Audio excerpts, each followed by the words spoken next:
वो कहते हैं कि हम मुसलमानों से बहुत नफरत करते हैं। हाँ, सच है कि हम मुसलमानों से बहुत नफरत करते हैं। इसीलिए शायद इतने मुसलमानों को हम अपनी पलकों पे रखते हैं। संगीत में अगर नौशाद, खय्याम और रहमान है, तो अभिनय में शाहरुख, आमिर और सलमान है। शायद हम जानते ही नहीं कि ये मुसलमान हैं। शायद हम सोचते हों कि इनके नाम में जो खान है वो भी एक कट्टर हिंदू होने की ही पहचान है। इसीलिए ये सारे हमारी फिल्म इंडस्ट्री की जान है। सच है कि हम मुसलमानों से बहुत नफरत करते हैं। इसीलिए शायद हम अब्दुल कलाम साहब की इतनी इज्जत करते हैं। कलाम साहब इस देश में एक देवता समान हैं। राष्ट्रपति के पद पर रहे विद्यमान हैं। भारत रत्न का उन्होंने पाया सम्मान है। इसीलिए शायद कि हम जानते ही नहीं कि भारत का यह महान बेटा एक मुसलमान है।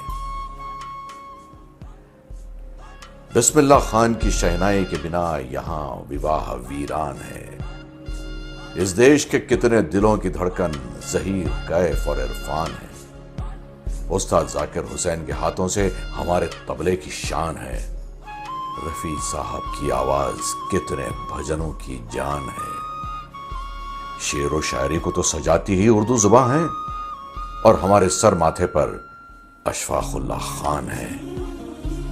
ये सब शायद इसीलिए कि हम जानते ही नहीं कि ये मुसलमान है। पूरे विश्व में ये अकेला देश है जहां माइनॉरिटीज मेजॉरिटी से ज्यादा हक रखते हैं। उनकी किताब जिसे कोई नहीं झुटला सकता, उसमें वो हमें काफिर कहते हैं। इसके बावजूद हम किसी राह चलते मुसलमान को भी भाई कहते हैं।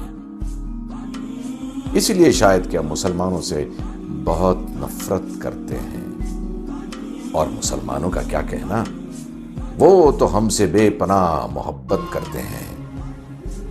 इसीलिए तो अल्लामा इकबाल सारे जहां में सबसे अच्छा हिंदुस्तान बताते हैं और फिर इसी हिंदुस्तान को तोड़कर मुसलमानों के लिए एक नया पाकिस्तान बनाते हैं।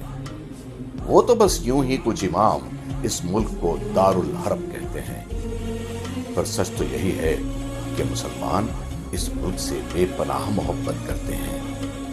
इसीलिए तो वो मोहल्लों को भी हिंदू और मुसलमान बताते हैं और इस मुल्क से भी ऊपर अपने मजहब को ठहराते हैं।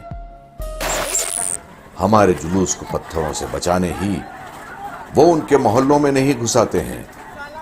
मुसलमानों से हमारी नफरत मिटाने ही पाकिस्तान के जीतने पर पटाखे छुड़ाते हैं।